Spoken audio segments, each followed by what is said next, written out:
When Lush talks about being a fresh handmade cosmetics company, we're obviously talking about making our product by hand, fresh every day, with beautiful fresh ingredients, lots of fruit and veg, lots and lots of essential oils and beautiful things like that. But what we're also talking about is the process and the way we run our business, and the actual business model is fresh handmade cosmetics, and it's not like any other business. It's a fast turnaround business, ours, and our products are fast turnaround. And that's a very different model to the way that other companies run their business. Often for other companies, it's all about economy of scale. So they will have vast quantities of ingredients bought in, and they'll have vast quantities of packaging bought in, and that will be stored somewhere ready.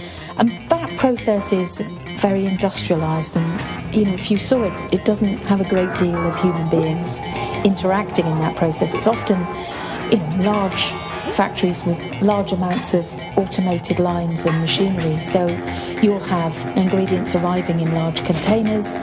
Someone will program a computer, press a button to say go, and the automated line will suck in the ingredients from those containers, pass them through a series of pipes and vessels and heating equipment, and it will be heated and blended and stirred and emulsified, cooled down again, and come out the other end straight onto a filling line. It'll be squirted into bottles.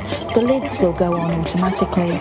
They'll roll through a labelling machine, and they'll be boxed at the end of a line, and really no one's touched the product in between. No one's had to do much of anything in between. So that's these great big batches made, and then they'll roll out of that factory into another storage space as finished product. They have acres and acres of warehouses with products stored on the shelves, and that product can sit in those warehouses for a very long time. In fact, if your product doesn't have any information about use-by dates on it, then by law it has to be preserved to last for 2.5 years. So you're talking about a long time of storage, a long time to sit in a warehouse, a long time to be shipped around the country. And often those are the priorities for those companies when they're making their product and inventing it and thinking about what ingredients need to go in, but also the cost of it. The balance of the cost of a product switches from being about the things that matter to the customer to being about the things that matter to the company. So for ease of production, and so that you can store it for ages, you've got lots and lots of ingredients in there, like preservatives and extra stabilizers to stop it falling apart, extra emulsifiers to keep it together, all of those things.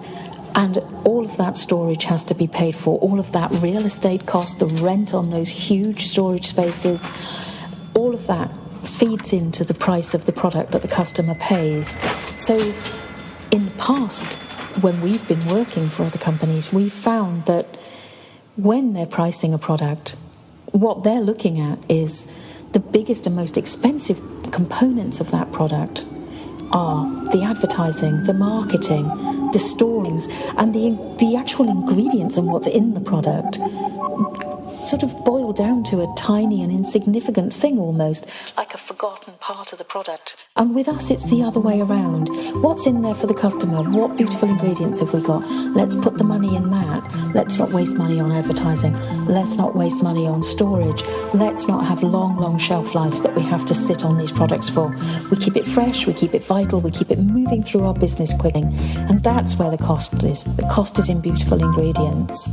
The cost is in putting lovely essential oils in and fresh fruit and veg and things that matter to the customer and give benefit to the customer, not things that benefit us so that we have an easy life, that we can make a big batch and sit on it for 2.5 years.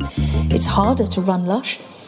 You have to make lots and lots of little batches every day. You have to keep on top of your stock control everywhere. At the factory, our raw materials have to be kept tight. Our shops have to order a small amount of product and sell it through quickly and then order more in. So it makes it harder to run as a business, but it means that the customer are getting the best quality product and that they're only paying for the ingredients and not for stuff that makes life easy for us.